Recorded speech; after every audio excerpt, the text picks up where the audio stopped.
Oke, selamat malam guys. Sekarang kita di YouTube nih live bersama Mas Pasha Aulia Muhammad. Saya Bob. Seperti biasa di channel saya ini adalah Bob Sulaiman Effendi.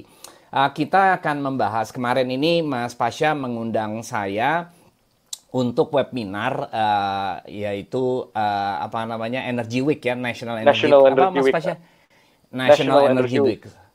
Ya, National Energy Week luar biasa banget ya, 3 hari sangat intens dan kebetulan saya dapat hari kedua bersama-sama orang-orang nuklir lainnya. Namun karena waktu ini diberikan cuman sedikit, cuman 10 menit, maka mungkin kurang banyak yang saya bisa sampaikan. Nah, pada stream YouTube kali ini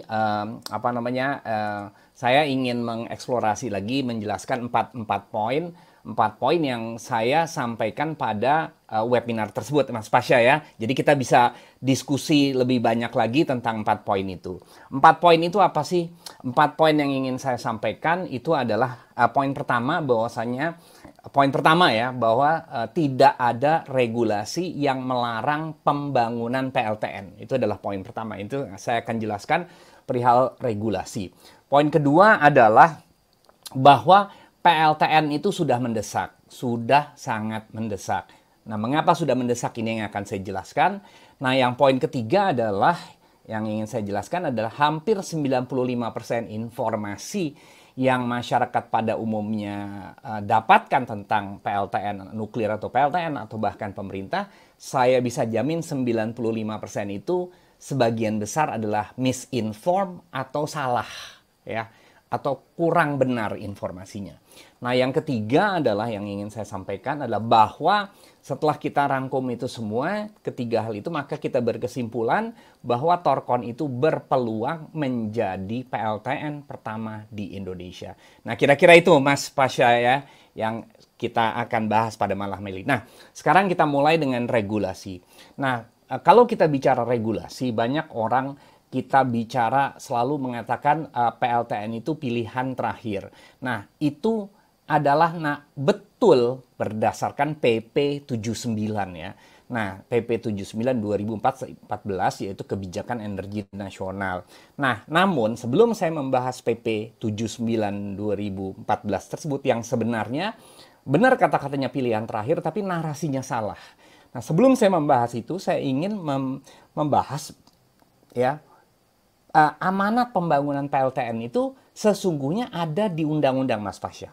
Yaitu undang-undang apa? Undang-undang 17 tahun 2007 yaitu Undang-Undang Rencana Pembangunan Jangka Panjang Nasional RPJPN.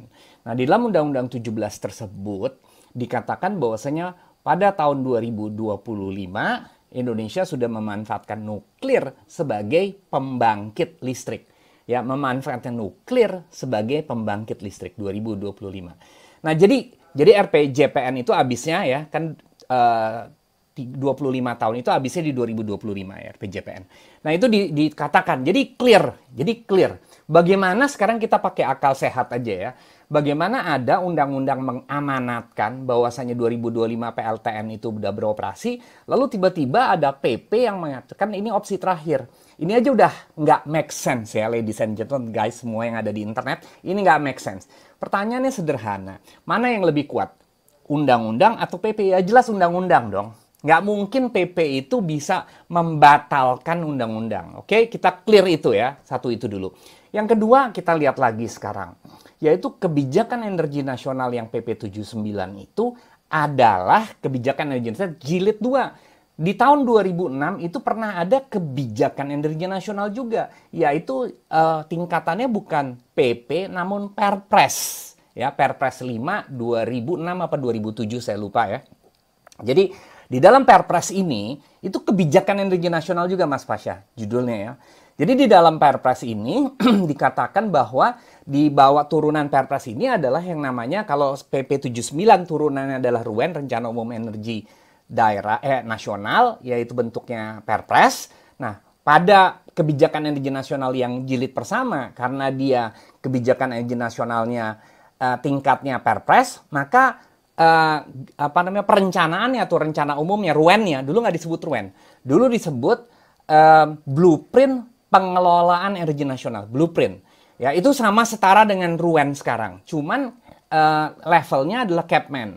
Ya, Capman SDM. Nah, kalau kita lihat di dalam blueprint tersebut, maka clear banget bahwasanya PLTN itu ya sampai 2025 ditargetkan 4.000 megawatt.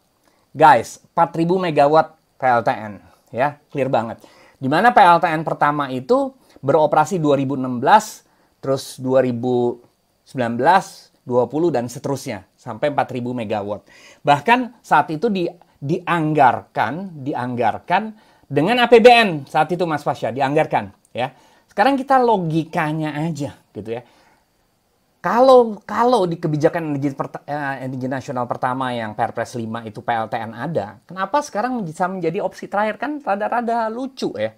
Rada-rada lucu, nggak make sense banget. Memang antara Perpres 5 2007 sampai akhirnya 2015 ada satu kejadian Mas Pasha yang akhirnya membuat itu menjadi opsi terakhir, yaitu apa? Fukushima. Ya, tapi nanti kita bahas berikutnya ya.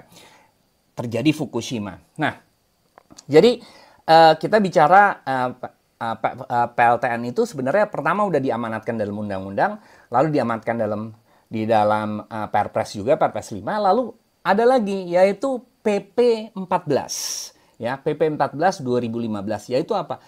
Rencana Induk Pembangunan Industri Nasional. Nah, jadi gini, RIPIN, ya RIPIN itu adanya di Kementerian Perindustrian. Di dalam RIPIN itu dia mengacu ke RPJPN, ya Undang-Undang 17. Dia mengacu RPJPN.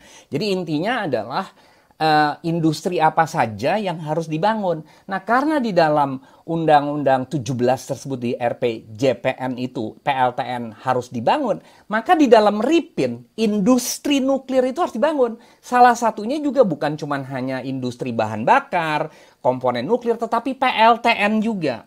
Rancang bangun PLTN itu diamanatkan. Ini kan rada lucu.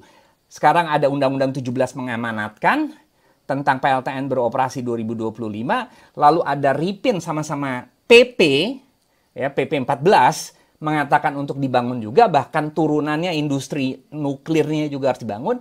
Tiba-tiba muncul PP 79 mengatakan opsi terakhir. Ini aja udah nggak make sense, ya. Yang kedua, kalau kita lihat induknya PP 79 itu adalah Undang-Undang 30 tentang energi di 2007. Nah, kan induknya itu Undang-Undang Energi ya. Di dalam Undang-Undang Energi itu semua energi itu setara.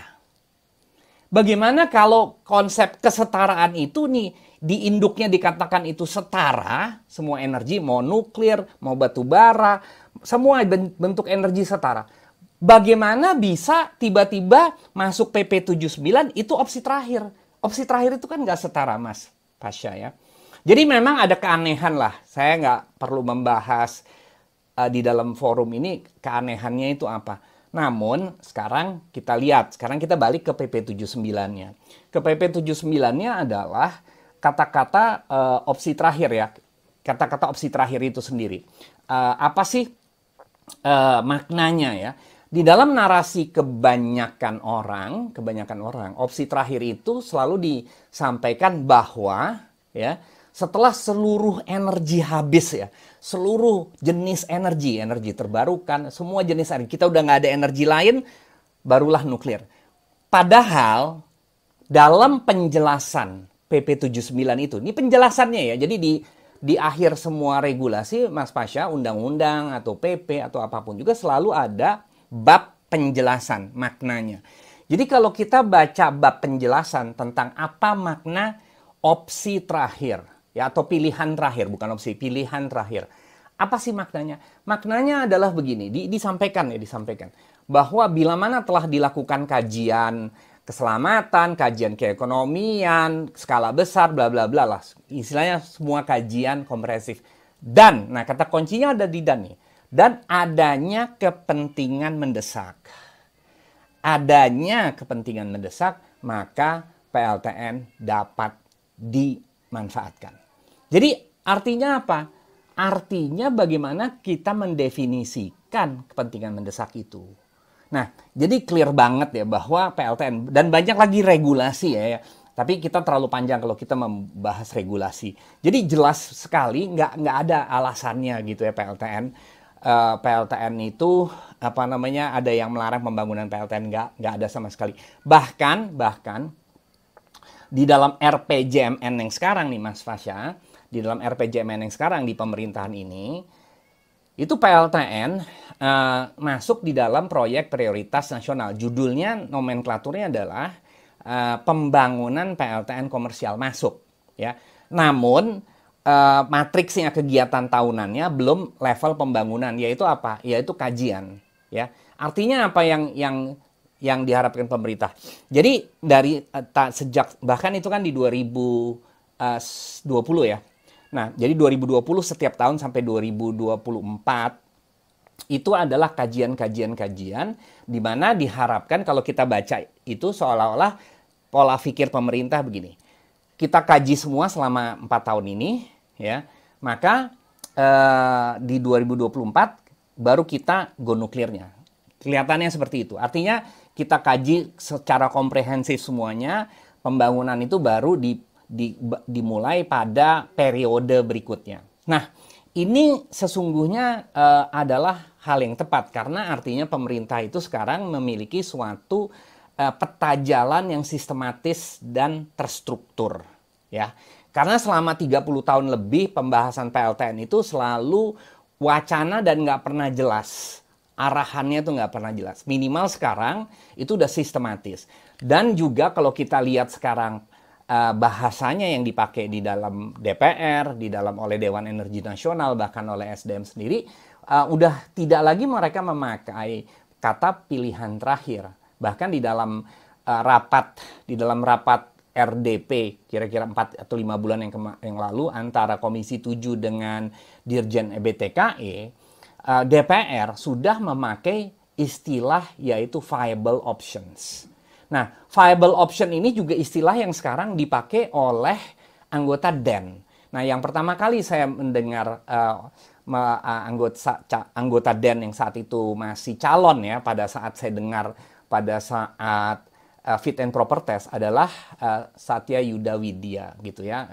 Beliau sekarang anggota DEN. Jadi pada saat beliau fit and proper test di DPR saat itu, beliau mengatakan bahwasanya sudah selayaknya saat ini PLTN itu tidak lagi ditempatkan sebagai pilihan terakhir, namun sebagai viable options.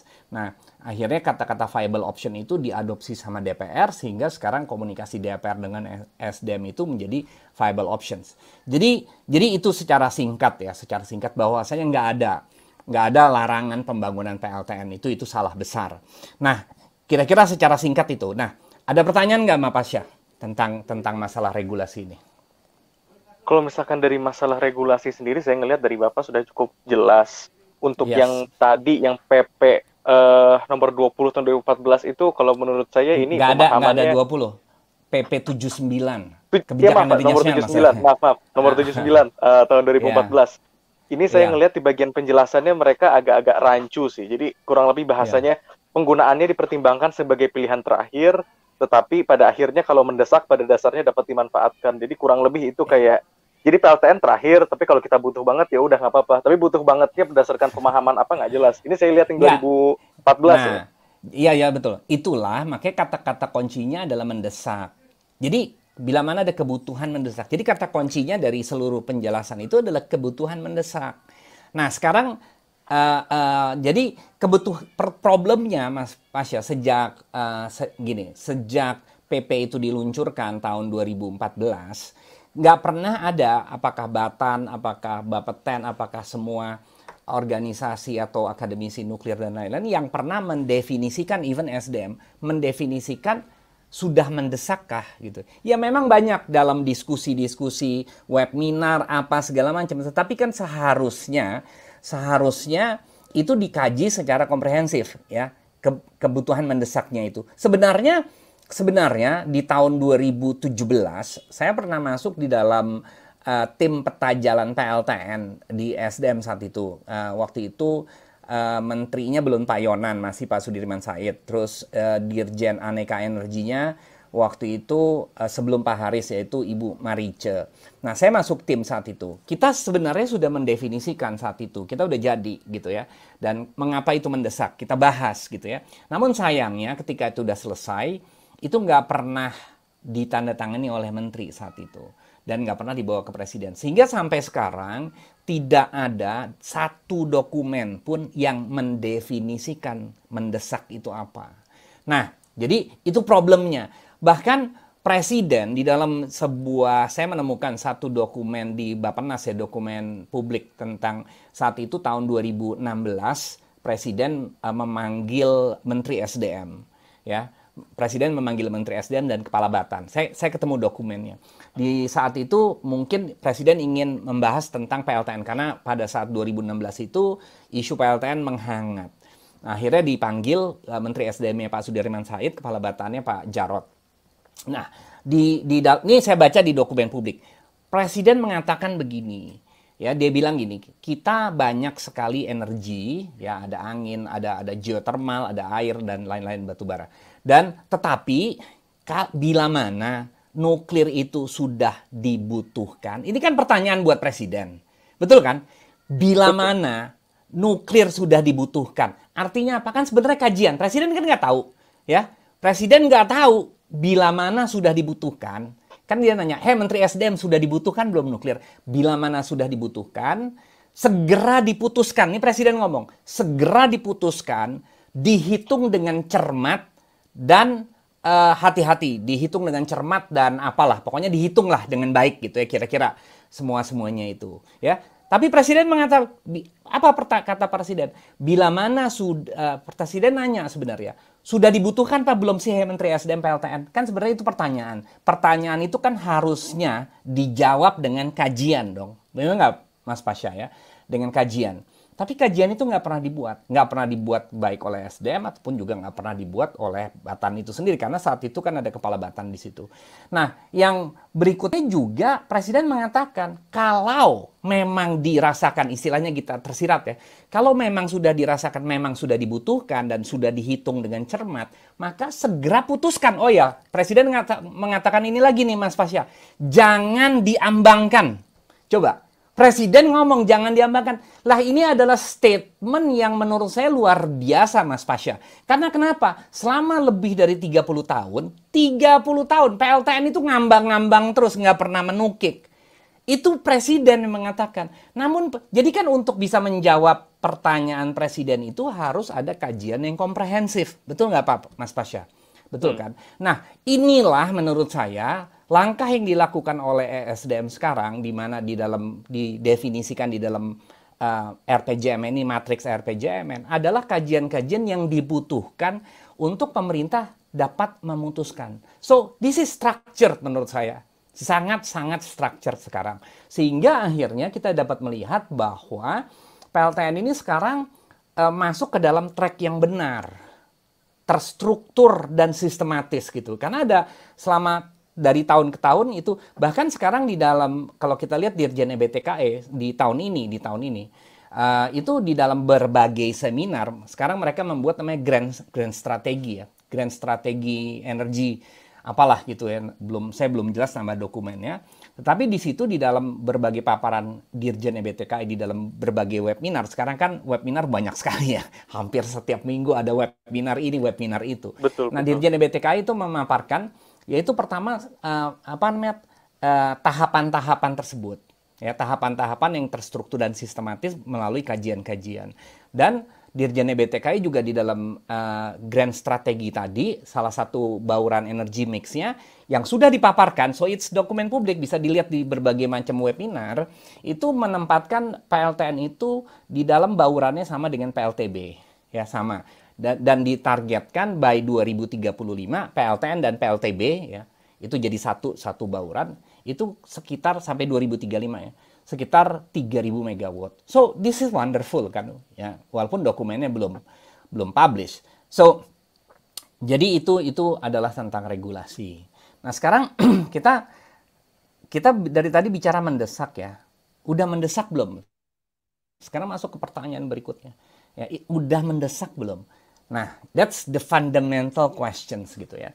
Nah, saya sebelum menjawab, saya mau pakai uh, kata-kata Menteri SDM sendiri, yaitu Kepmen SDM nomor 39K garing 20 garing MEM 2019. Ya, ini Kepmen SDM ya, Kepmen SDM. Kepmen SDM 39K garing 20 garing MEM garing 2019 itu adalah sebenarnya RUPTL. RUPTL-nya PLN. Nah, RUPTL itu yang kadang harus kita sadari itu adalah Kepmen SDM, Mas Pasha. Itu dokumennya SDM kan, bukan dokumennya PLN sebenarnya. Nah, di dalam pasal tentang nuklir, Menteri SDM mengatakan begini, Menteri SDM ya. Di dalam kan ada bab-bab ya tentang ini tentang itu, walaupun nuklir belum masuk neraca daya ya. Nuklir belum masuk neraca daya. Menteri SDM mengatakan gini, perlu melakukan langkah nyata persiapan pembangunan PLTN. Itu paragraf pertama ya. Perlu melakukan langkah nyata persiapan. Persiapan kata kuncinya ya. Tapi bukan sekedar persiapan berwacana, karena Menteri SDM mengatakan persiapan pembangunan. Persiapan pembangunan proyek. Apa artinya? Kalau proyek itu kan harus ada pemilik proyeknya ya. Proyek itu kan bukan berwacana gitu ya, bukan program. Lain dengan program. Kadang orang nggak bisa bedain antara program dan proyek. Kalau proyek itu harus ada owner proyeknya. Jadi artinya di situ tersirat, yaitu kita harus ada ownernya. Karena SDM itu, jadi gini, di dalam birokrasi kan orang nggak memunculkan satu kata tanpa makna ya. Nah di situ dikatakan proyek persiapan pembangunan proyek PLTN. Jadi maknanya apa? Persiapan dulu, belum pembangunan nih. Tetapi persiapannya itu kita harus jelas siapa owner proyek itu. Kalau program nggak ada masalah. Betul nggak sih Mas Pasha? Betul kan? Ini bahasa terminologi yang, jadi kalau udah ada kata-kata proyek, maka harus jelas dulu siapa owner proyeknya. Ya.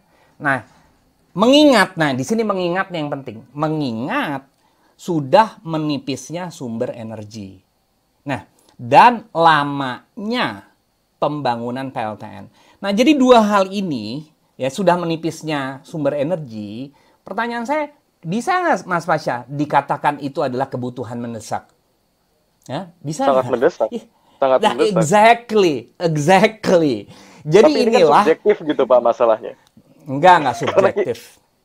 Enggak, maksudnya bagaimana karena kita tidak ada pemahaman bersama sebenarnya mendesak itu apa, kayak tadi Bapak bilang kan. Iya, betul. Karena nggak ada. Betul. Memang nggak ada kajiannya. Betul.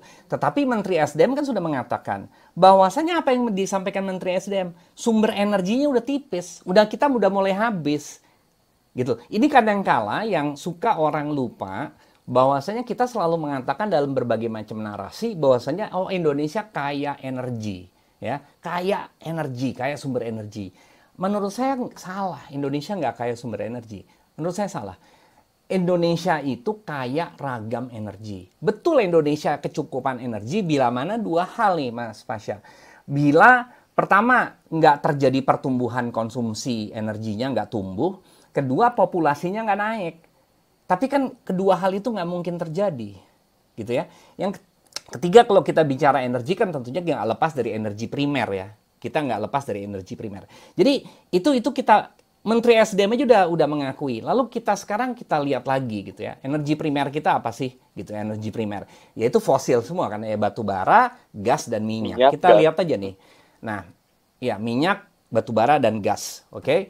Nah, hampir 65% itu adalah batu bara. Itulah sebabnya batu bara disebut energi andalan utama ya, energi andalan nasional. Ya, yang disebut andalan itu batu bara.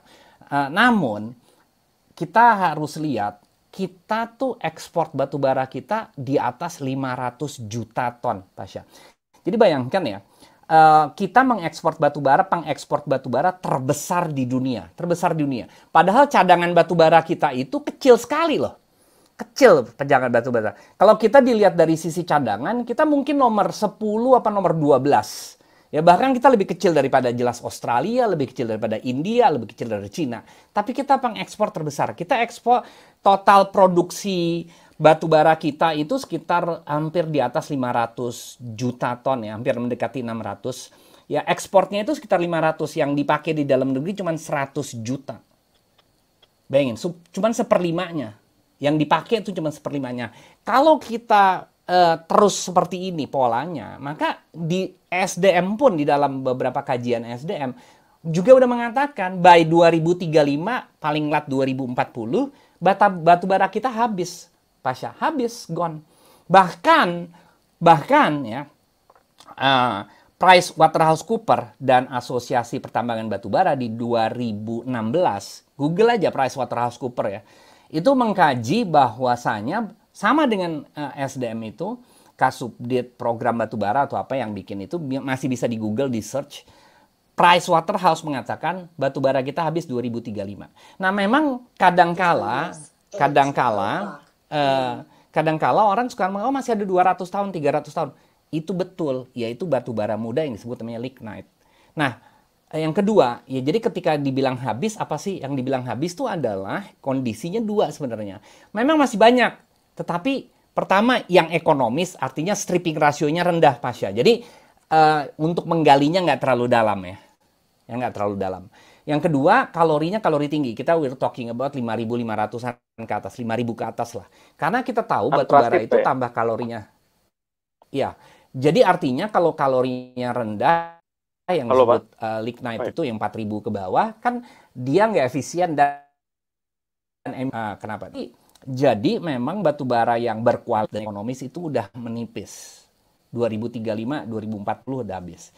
Nah, itu adalah fundamentalnya. Kalau minyak nggak usah diomongin lah, minyak 10 tahun lagi habis. Gas mungkin masih 2040-an habis. Tetapi ya, fosil itu, Pasha, fosil ya, total fosil, itu sampai 2050 itu masih 70%. 70%. Batu bara aja di sampai 2050 itu masih 30-an%. Lah, pertanyaannya kalau batu baranya habis, total seluruh fosilnya habis di 2040, lalu mau gantiinnya apa? Ketergantungan impor kemungkinan. Ya, makanya exactly. Nah, sekarang masuk narasi kedua. Artinya, berarti kan kita harus mencari pengganti energi primer ya. Khususnya kita bicara batu bara aja lah ya. Kita bicara batu bara aja. Karena batu bara yang terbesar. Ya. Batu bara itu akan habis, akan berhenti. Karena tiga hal. Pertama adalah batu baranya habis, tadi udah saya sampaikan. Yang kedua adalah tekanan dunia terhadap climate change. Ya, tekanan dunia. Artinya dunia udah mulai menekan seluruh, bahwasanya by 2030 seluruh dunia sudah harus mengganti batu bara. Jadi sudah harus menutup semua PLTU batu bara. Dan yang ketiga, even sebelum itu, sekarang aja banyak funding, jadi finance company, perusahaan-perusahaan pembiayaan itu sudah tidak mau lagi membiayain PLTU batubara, udah nggak mau lagi. Jadi yang Amerika, Eropa, Jepang udah nggak mau lagi. Yang masih mau itu adalah Korea dan Cina. Mungkin Korea sebentar lagi udah nggak mau. Sehingga apa yang terjadi sekarang nih, right? Perusahaan-perusahaan PLTU batubara sekarang mereka juga udah kesulitan melakukan financial close. So, eventually, secara evolusi, karena tiga hal tersebut, karena memang batu baranya sudah mulai habis, karena tekanan dunia untuk menghentikan batu bara terhadap pemerintah, dan ketiga adalah udah banyak financial company yang tidak mau melakukan pembiayaan batu bara, maka secara alami, tanpa harus ditekan, secara alami, itu by 2030 udah berhenti batu bara. Menurut ini prediksi saya ya. Pertanyaannya yang mau gantiin apa, Pasha? Dan this become a very interesting questions. Karena questions ini adalah menjadi komponen penting transisi energi. Nah, ini masih dalam poin kedua ya, which is apakah PLTN sudah mendesak gitu ya.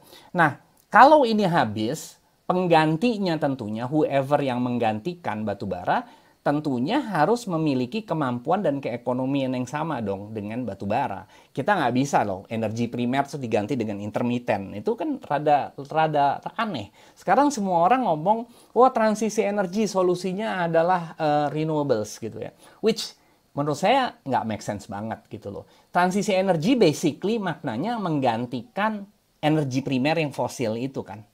Betul kan? Benar nggak sih, Pasha? Menggantikan. Betul, Nah, kalau betul. kita mau menggantikan energi primer, kita bicara batu bara lah yang menjadi andalan, maka kan kita harus menggantikan dengan kemampuan yang sama dan keekonomian yang sama, ya.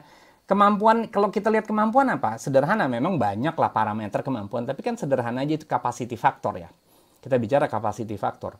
Batu bara berapa sih capacity factor? Artinya di atas 70%. Kan kita harus bicara capacity factor di atas 70%. Yang kedua keekonomiannya. Keekonomiannya batu bara kan 6 sampai 7 sen. Kan harus di level itu. Gitu loh. Terus bagaimana kita bisa menjadikan renewables, energi terbarukan yang intermittent ya. Itu diposisikan sebagai transisi energi, kan nggak make sense. Dari sisi capacity factor aja udah nggak bisa masuk kan. Capacity factor. Jadi kalau kita ngelihat dua hal itu dari seluruh green energy atau energi bersih, itu yang masuk kan cuman hydro ya, skala besar. Hydro itu capacity factornya di atas 70, lalu keekonomiannya juga murah ya, mungkin bisa 3-4 sen. Atau geothermal. Geothermal kemahalan. Geothermal you cannot get 7 sen, nggak bisa. Geothermal di atas 10. Lihat aja. Ya, di atas 10, 12, 11, 12 gitu. Jadi nggak masuk. Nah, jadi pertama kemampuan, kedua keekonomian. Ada yang hal ketiga ini. Hal ketiga adalah kalau kita lihat batu bara kan bisa dibangun di mana aja ya Pasha ya. Dapat dibangun di mana aja. Ini istilahnya adalah mendekati beban. Jadi not location dependent. Ya, jadi bisa dibangun di mana aja. Nah, problemnya dengan yang tadi dua tersebut, either hydro ataupun geothermal, itu kan location dependent. Dia hanya bisa dibangun di mana ada resources. Ya. Nah, jadi kalau kita lihat tiga hal itu, yang masuk tuh cuma nuklir. Kita harus objektif gitu. Yang masuk tuh cuma nuklir gitu ya. So, itu alasannya gitu ya, alasan keterdesakan tersebut. Lalu ada alasan lain, jadi itu alasan dari sisi sumber daya ya, dari sisi sumber daya. Lalu ada alasan lainnya yang menurut saya mendesak, yang nggak terlalu banyak orang sadarin, yaitu dari alasan mengejar kesejahteraan. Begini, ini sederhana mengejar kesejahteraan. Kesejahteraan itu diukur dengan HDI, Human Development Index, yaitu 0,9. Nah, 0,9 itu setara dengan kira-kira 4.000 kWh per kapita. Indonesia masih 1.000 ya. Nah, kalau kita lihat, Indonesia masih 1.000. Malaysia tuh udah 4.500, Thailand udah 2.500, Cina udah 4.000, Korea Selatan udah hampir 15.000. Jadi kita tertinggal jauh lah. Vietnam udah 1.500. Kita tertinggal jauh di negara-negara di tetangga kita ini, gitu ya. Nah, sekarang kalau kita lihat pertumbuhan ya. Orang kadang-kadang nggak pernah melihat. Kita seolah-olah selalu mengatakan gimana kapasitas terpasang kita cukup besar. Memang cukup besar, kita per tahun adalah 5 giga kira-kira ya, 5 giga, which is quite a lot gitu. Tetapi yang kita sadari adalah kita adalah negara nomor 4 terbesar di dunia. Jadi yang harus kita lihat bukan kapasitas terpasang, tetapi growth. Betul nggak, Pasha? Growth-nya, pertumbuhannya. Betul kan? Karena kita mengejar 4.000. The question is, pertanyaan fundamental yang nggak pernah ditanya orang, kapan sih kita mencapai 4.000 kWh per kapita? Kapan 4.000 itu? Atau kapan, dengan kata lain, kapan kita mencapai setara dengan Malaysia? Nah, sekarang saya kasih tahu, selama 30 tahun terakhir, growth rata-rata, saya udah menghitung nih, rata-rata itu 27 kWh per kapita per tahun. 27, coba bayangkan. Malaysia itu 160-an, Cina itu 90, Korea Selatan itu 300. Vietnam itu di atas 60. So, sekarang kita hitung aja deh. Sekarang let's do the math. Oke, this is a very simple arithmetic. Oke, kita ingin mencapai 4.000. Ya, how long does it take gitu ya? Kita mencapai 4.000. Karena 4.000 this is the standard kesejahteraan. Ya, jadi tadi kita bicara kesejahteraan ya. Kesejahteraan itu 4.000, sekarang kita 1.000, maka kita butuh 3.000 ya. Kita butuh 3.000. Ya. Nah, kalau kita butuh 3.000 dengan pertumbuhan 27, maka tinggal kita bagi aja. 3.000 bagi 27, benar nggak Mas Pasha? Itu we come up dengan 110. Artinya 110 tahun. We're looking at 110 tahun. This is nggak ada yang orang bahas. Kita mencapai level Malaysia itu butuh 110 tahun. Kalau kita business as usual dengan pertumbuhan seperti ini. Nah, kalau kita mau mencapai dalam 30 tahun ya, which is 2050 lah ya, 2050, maka kita harus meningkatkan kasa pasang kita. Sekarang dari 7 dengan 3 kali lipat. Ya, 3 kali lipat. Ini kalau kita kalkulasi 3 kali lipat, sekitar per tahun itu sekitar menjadi 90 atau 100 gitu ya. Maka yang kita harus bangun per 5 tahun, itu bukan lagi 35 megawatt, Pasha, tetapi 70 gigawatt, 70. Gitu loh. Sekarang pertanyaannya, how would you do that? Bagaimana kita melakukan itu dengan cepat? Ya, artinya yang harus kita bangun bukan lagi pembangkit-pembangkit skala yang ece-ece, yang kecil-kecil ini. Kalau kita membangun terlalu recehan kan sama gini ya. This is a principle ya, di dalam energi, di dalam perbankan ya. Sekarang you have limited resources di bank nih, bank ya. Bank cabang ini cuma punya karyawan 100. Bank itu punya target ya. Targetnya misalnya satu cabang itu misalnya 100 miliar. Ya. Sekarang kamu punya karyawan 100. Would you rather 100 orang gitu, misalnya dari 100 marketingnya 20. Would you rather 20 orang itu nyari kredit ya, nyari kredit yang skalanya 1 miliaran, apa kamu cari kredit marketing kredit yang ratusan miliar atau yang puluhan miliar? Kan puluhan miliar dong. If you have limited resources. Jadi yang harus kita menurut saya pendekatan perencanaan energi kita salah. Gitu loh. Karena kita terlalu banyak kecil-kecil bikinnya. Ya. Sementara padahal kita tertinggal jauh. Nah, ini saya nggak mau memperpanjang lagi masalah ini karena ini panjang sekali gitu kalau kita bahas mengapa itu. Tetapi let's keep it gitu ya, bahwasanya keterdesakan itu karena dua ya. Pertama karena depletion, menggantikan energi primer. Kedua, kita membutuhkan mengejar ketertinggalan dengan negara-negara lain. Nah, kira-kira gitu Pasha. Nah, ada pertanyaan nggak sebelum kita lanjut ke pertanyaan ketiga? Topik ketiga nih. Kalau ini kan lebih secara teknis ya Pak. Justru saya yang menarik ini Pak. Jadi kan Bapak bilang pertumbuhan kita itu kurang dibandingkan negara tetangga seperti, nggak usah jauh-jauh ke Korea lah ya, sama Vietnam, Malaysia aja kurang gitu Pak. Tapi yang saya bingungkan, kok sekarang pemerintah protesnya itu, atau PLN mungkin lebih tepatnya protesnya, katanya mereka kelebihan listrik gitu. Jadi katanya Jawa Bali itu surplus listrik katanya. Kok kita masih bangun PLTU lagi? Protesnya mereka kayak begitu Pak. Ya, itu benar. Gini, itu memang kompleks. Itu antara demand sama supply. Demand sama supply. Pertanyaannya sederhana. Which come first ya? Apakah ada supply dulu atau ada demand dulu? Itu fundamental pertanyaannya. Gitu loh ya. Nah, jadi gini. Kalau menurut saya, ini sederhana ya. Kan di dalam perencanaan energi kita, salah satu fundamental asumsi di dalam perencanaan energi kita di Indonesia ini, kita tuh adalah perencanaan energi kita tuh demand driven. Demand driven artinya apa? Yaitu kita merencanakan, jadi pembangkit listrik itu dipasang setelah adanya demand. Ya, setelah adanya demand. Nah, ini menurut saya adalah pendekatan yang salah. Sekarang sederhana begini ya. Jadi setelah ada demand artinya apa? Setelah adanya pertumbuhan ekonomi. Gitu ya. Nah sekarang saya ambil contoh aja ya. Saya kadang-kadang suka ambil contoh yaitu developer ya. Misalnya let's say gini, Pasha ya. Kita mau membuka sebuah lahan baru nih. Ya di misalnya 30 km dari Bandung. Masih kayak perkebunan, masih hutan, belum ada jalan segala macam. Terus kita pasanglah pamflet apa segala macam. Bukankah kita harus membuat jalan dulu ke sana? Ya kan, akses ke sana. Lalu kita misalnya bebaskan dulu, lalu kita pasang rumah, infrastrukturnya, mungkin ada rumah contoh dan ada listriknya.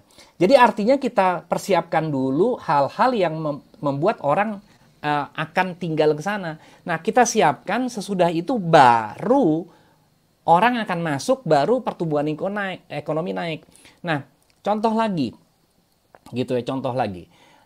Sekarang gini, pertumbuhan ekonomi itu fundamental harus ada apa sih? Kan harus ada jalan, harus ada akses ya. Jadi ke sebuah daerah kalau nggak ada jalannya nggak mungkin bisa. Dan kedua harus ada listrik kan. Sekarang kita lihat aja. jalan itu pendekatan lain sama listrik. Padahal jalan dan listrik itu kan sama-sama infrastruktur ekonomi ya. Sekarang kalau jalan, kan kita nggak nunggu adanya pertumbuhan. Jadi pembangunan jalan itu bukan demand driven kan, Pasha? Nggak demand driven kan? Yaitu apa? Supply driven. Pertanyaan saya, ada nggak pembangunan jalan yang demand driven? Ada nggak? Untuk daerah seperti Jakarta mungkin ada beberapa jalan tol, Pak. Tapi itu hanya Jakarta aja mungkin, atau kota-kota besar lain di Indonesia. Jalan tol. Betul sekali. Jadi jalan tol itu adalah jalan yang dibangun atas demand driven. Jalan tol. Tetapi jalan lainnya, jalan kabupaten, jalan provinsi, jalan nasional, itu adalah supply driven dong. Dibangun dulu supaya pertumbuhan ekonomi masuk. Nah, sekarang ketika kita merencanakan energi, kenapa itu nggak seperti itu? Tetapi kita nunggu dulu. Jadi, kita kalau membahas ini panjang ya. Jadi intinya ada mislek nih, ada sesuatu yang nggak nyambung menurut saya. Perencanaan energi ini. Karena energi itu ya adalah supply driven. Kita lihat aja ya, bukti ini demand driven ya. Buktinya apa? 65% pembangkit 65% adanya di Jawa. Ya, dan 60%, lebih dari 60% ekonomi berputarnya di Jawa. Dah, ya kan? Itu kan menunjukkan adanya dan karena hal itu terjadilah disparitas pertumbuhan ekonomi di daerah-daerah.